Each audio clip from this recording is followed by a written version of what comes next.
Hello everyone, welcome to my book haul. These books are from Awesome Books, and I did a previous haul from Awesome Books, which is a UK-based website that sells used and new books. So all these ones that I did purchase are used books. I've purchased a handful of new books from them, and the new books are actually Canadian prices are actually cheaper on that site than buying a new book here. So I have purchased a few new books also. And yeah, I've been very happy with them. As you'll see, these are in very good shape. Some of them are like brand new. I haven't really had any issues with the condition of any of these used books. It takes about, I think the first few orders took about 11 business days to arrive here in Canada, so the shipping wasn't too bad actually. The last few orders were a little closer to 3 weeks, but I mean it's not a big deal for me as long as I get them. And maybe not quite a third of the books I was charged duties and tax, but I shouldn't have been because it came to like $25 or something Canadian for some of the orders. So I just emailed them, and like within 24 hours they reimbursed me, or they got back to me and said they would reimburse me, which they did. So yeah, if you do order from them and you get charged with duties and tax, just email them. I've had no issues getting my money back. And it's the shipping's about £3.50, which is about $5 Canadian to ship one book. But I always order quite a bit at the one time, and any subsequent book after the first book is like £1 to ship. So to ship to Canada, that is fairly reasonable. And the main reason I'm using this site is these are some very hard to find titles here. I checked the local libraries here in London, and they don't even have any of the author's works for some of these. Kindle doesn't necessarily have some of these books, and it's just cheaper to buy them used. And yeah, Amazon has a lot of these, most of them, but it's a lot of money when you include all the shipping in that. So this is just a better option to find some hard to find titles for me. And I've been very happy with it so far. So I got another order coming. It'll probably arrive here in another week or two that has 10 books in it. And they're all packaged in this kind of cardboard overlay, and they're packed so tight they don't even move. So I haven't had any that were damaged, and they even arrive in this big Royal Air Mail bag that's waterproof, so they don't get wet or anything. So anyway, I've been happy with the site anyhow.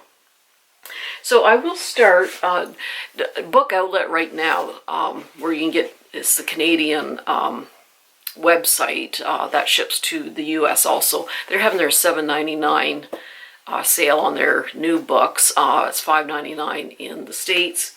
So I did pick up a few that had my eye on. And the first one is by Frederick Bachman. It's My Grandmother Asked Me to Tell You She's Sorry. And I read the first two books in the Beartown series, and I gave them both 5 stars. It sounded like a book that I wouldn't really enjoy too much. It's kind of like a small town drama kind of thing. A small town in Sweden that's quite obsessed with their hockey team, and then something happens to divide the town. But I just absolutely love his writing style, his insight into the human mind, the human condition. I love his writing. So and A Man Called Ove. I know there's a movie with Tom Hanks, I believe, but I want to read the book first. And yeah, this one is just about a 7-year-old who's very attached to her grandmother, who's quite a wild character. She offends a lot of people, and then she passes away, and I believe she gives these letters to her granddaughter to give to people that she's kind of offended in the past and that. But I just absolutely love his writing style and just how he writes about the human condition. And then this one I kind of had my eye on it because of the dog on the front. Probably has no dog in the story, who knows. But Kristen Higgins' Life and Other Inconveniences. So this one follows Emma, and her grandmother. So Emma's mother had passed away, and her father abandoned her. So she went to live with her grandmother, who's had quite interesting, challenging life, and she's now like the head of this fashion empire. So the daughter Emma goes to live with her grandmother, and just the conflicts and what happens between these two. And this is Murder in the Family by Kara Hunter. So I've heard really good things about this particular author, and I do have a couple that I picked up from Book Outlet, In the Dark, and Close to Home. So I've heard very good things about these stories. So this particular one is mixed media. So the entire book is interviews, newspaper articles, emails, etc., like that. So I've never read a book quite like that, so I thought I would give that one a try. And then from Awesome Books, so start with Hell and Death. And I thought this was a fairly new release, but I got it used, and it's just, it's like brand new, this book. When was it published anyhow? 2024. So anyway, I got it used, so that was good. And this is like a closed room kind of murder mystery. It even has a map of this house in it. So a snowstorm, a country house, old friends united. It's going to be murder. So they're snowed in and cut off, surrounded by housekeepers, off-duty police inspectors, and there's a murder, and yeah, it's just sounds really, really good. So yeah, surprised to get that used. And this is Opium and Absinthe by Lydia Kang, and I love the cover. So this one, yeah, a lot of these are historical ones because I love history. I love paranormal history, medical history, murder mysteries. It doesn't matter. I just love history. So this takes place in New York in 1899. Tilly Pembroke's sister lies dead, her body drained of blood and with 2 puncture wounds on her neck. So Bram Stoker's new novel has just been published, Dracula, and her imagined leaps to the impossible. Can the murderer be a vampire? So sounds quite good. And now I think I was filming my last book from Awesome Books, and I think I cut this one off, deleted accidentally. This is The Coroner's Daughter by Andrew Hughes, and again, I love medical history. This takes place in Dublin in 1816. So this young woman, her dad is a coroner, and she's 18 years old. She was raised among the books and instruments of her father's grim profession. And so when the young nursemaid of a household is found dead, only days after killing her own child, she is going to investigate. And this is The Midwife by Tricia Cresswell. And this takes place in 1838. A woman is found alone, naked and near death on the Northumberland moors. She has no memory of who she is or how she got there. But she does remember she can dress a wound and how to help women in labor. And then it follows this doctor living in London, and I guess there's some kind of connection between the two, but it sounds kind of like a kind of isolated manor, kind of spooky Gothic story, which I love. And this is Through a Darkening Glass by R.S. Maxwell, and I just absolutely love this cover. So this takes place in 1940 in England. So this literature student, Ruth, evacuates Cambridge University during the war to go to a tiny English village, but it has a very shadowy history, this village.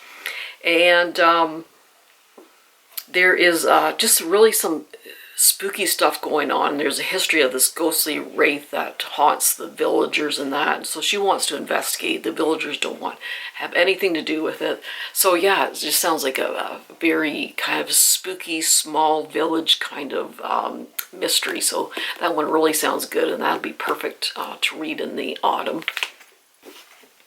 And then this is Barbara Erskine, Hiding from the Light. Now I read one book from her which I enjoyed.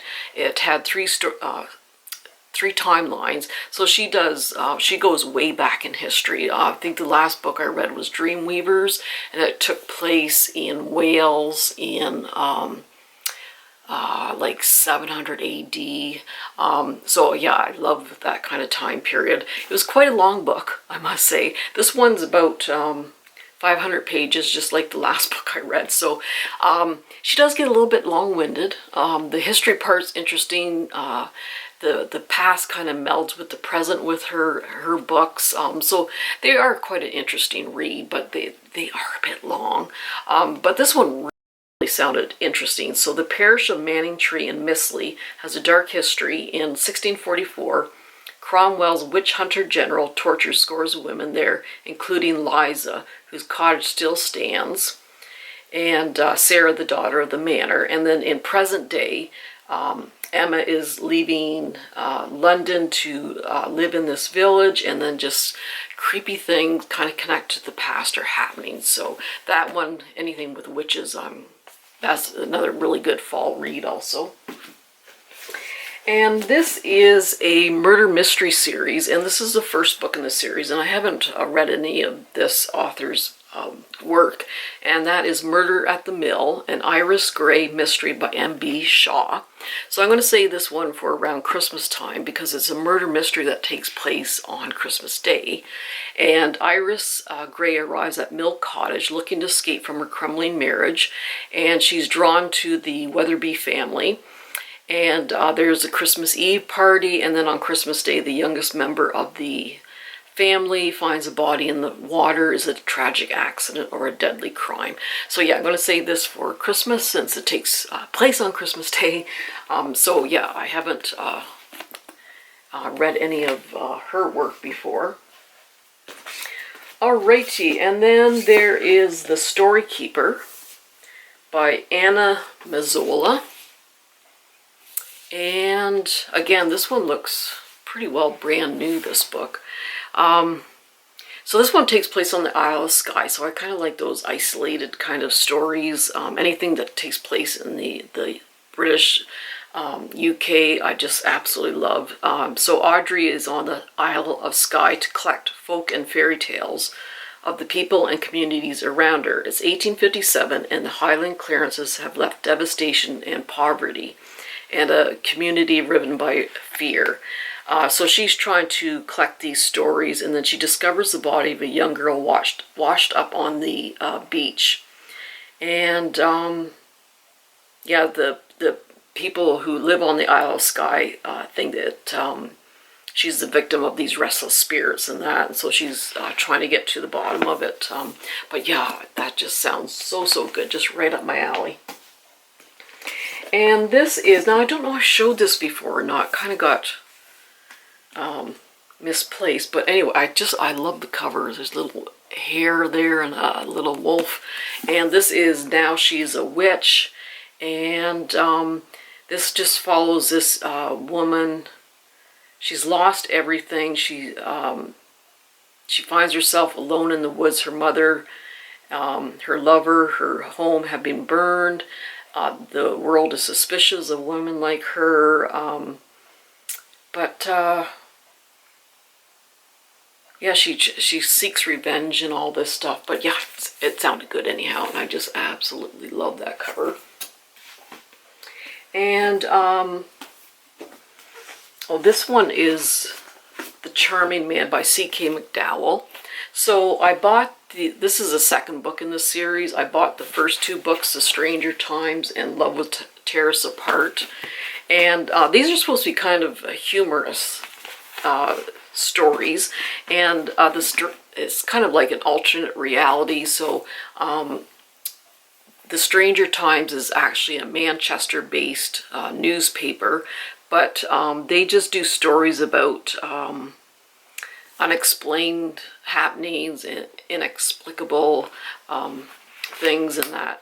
And it's supposed to be really funny in this series. So yeah, they just run into all these different creatures and they investigate them and that. So it's supposed to be a really good series. So I got the first and the third book from Book Outlet, and then I got the the second one from Awesome Books. And righty, and then this is by Lucinda Riley, and I haven't read any of her books, but she's always gotten pretty good reviews. I believe she's passed away, though. This is The Murders at Fleet House, and another beautiful cover. So, Detective Inspector Jazz Hunter arrives in Norfolk from London, and it isn't long before she's on a potential murder scene at a nearby private boarding school, but the headmaster is determined to write it off as a tragic accident, so she looks into it more. So I haven't read any of hers, so I'm looking forward to that one. And this is The Lost Ones. Again, a historical novel. What can I say? England, 1917. Reeling from the death of her fiancé, Stella welcomes the opportunity to stay with her sister at her country home. But when Stella arrives, the house is gripped by fear and unease. She hears sobbing in the night and footsteps, so it's kind of a creepy, isolated, paranormal, kind of spooky Gothic story, which I just love those kind of stories. And then there is, by Rose Tremaine, Lily. And this takes place in 1850 London. On a freezing night, a baby is abandoned at the gates of a park. A young policeman takes her to the Foundling Hospital. She's raised in this Foundling Hospital. And they're quite abusive there, so she is released into the world of Victorian London, but she's hiding a dreadful secret. So, yeah, I just eat up those kind of books. And then this is The Christmas Appeal by Janice Howell, which again, I'll save this for the wintertime, Christmas. And I have some of her books, I just have to get to them. But I did want to get this one because it is a Christmas kind of murder mystery. And yeah, it's a used book, and it looks brand spanking new. So yeah, it's just a murder mystery in around Christmas time anyhow. So yeah. And this is also by Rose Tremaine, who did Lily. And this is Islands of Mercy. In the city of Bath in the year 1865, an extraordinary woman renowned for her restorative skills is convinced that some other destiny will one day show itself to her.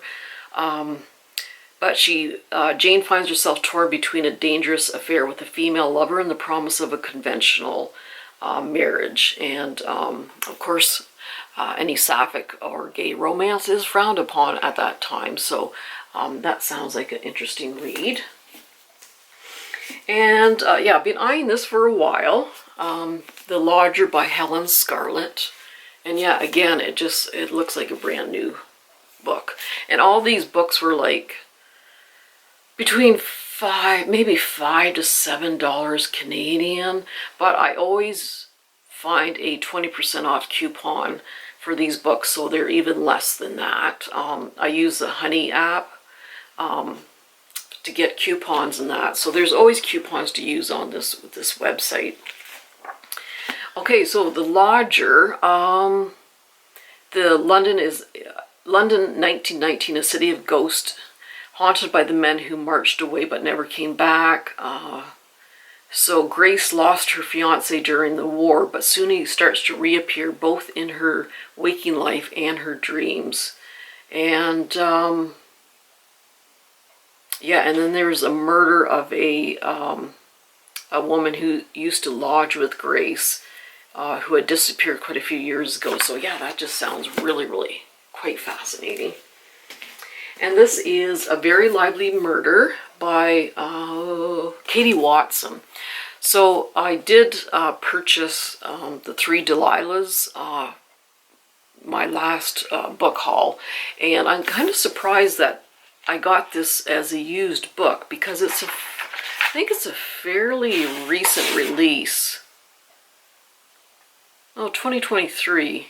Yeah, I think it was late 2023, but anyway, I got it used anyhow, and I decided to get the sequel because it was on the site, and I thought, hey, yeah, and it looks brand new. this used book. So the Three Delilahs, so this story is based on this crime writer who's very similar to Agatha Christie, and her main character is Delilah. So these three women each play Delilah on TV or movies or whatever based on this woman's books. So similar to Agatha Christie. And the first book, I know they go to the author's home, but I believe the author has passed away already. But anyway, they go to her home and there's a murder and they try to solve it. So this is just the sequel. All right, almost done. And this is The Key in the Lock by Beth Underdown. And I have read a book previously from her. The Witchfinder's Sister, I think it is. Yeah, that one I really enjoyed. It was very slow-paced, but it was just very intriguing. So this is The Key in the Lock, and Ivy, the World War I has ended, and Ivy believes that her son has passed away in the war, but she still wants to figure out what actually happened. And then a man comes into her life who also lost his son, and they want to find out what has happened. And then they get together and they find out that they knew each other in the past. And yeah, there's just some secret going on here too. So, and this is The Deception of Harriet Fleet by Helen Scarlett. And this takes place in County Durham in 1871. So Harriet arrives at the gloomy Teesbank Hall to take up the role of a governess for the Wainwrights, who are haunted by the past. So when it's a very remote, so again, a very remote, Gothic, isolated story. And her charge is actually an 18-year-old woman, and she is tortured by demons and feared by the relations and the staff. And it becomes apparent that Harriet is there not to teach her, but to monitor her dangerous behavior. So yeah, this sounds very, very interesting. And the last book is The Color of Milk by Nell Lachon. So this is just a short kind of book, 160 pages or so. And this follows, the narrator is actually this 15-year-old girl, and she's just talking about her life. And she's a simple farm girl sent to care for the vicar's invalid wife, but who discovers wonders in words and the terrors in life. So yeah, that's it. That is my book haul from Awesome Books. And yeah, I ordered another 10 books, which should be coming in a couple weeks. But I'm trying to cut myself off now. But yeah, I just, you can see a lot of history books. I just love history in any form. And, yeah, I'm really looking forward to these books. So anyway, that's it. I hope you're having a great reading month. Yeah, it's so nice to go outside and get in the shade and have a cold drink and do some reading. Every day is a good day for reading, if you ask me. So everyone take care and have a great reading month, and we'll see you soon. Bye-bye.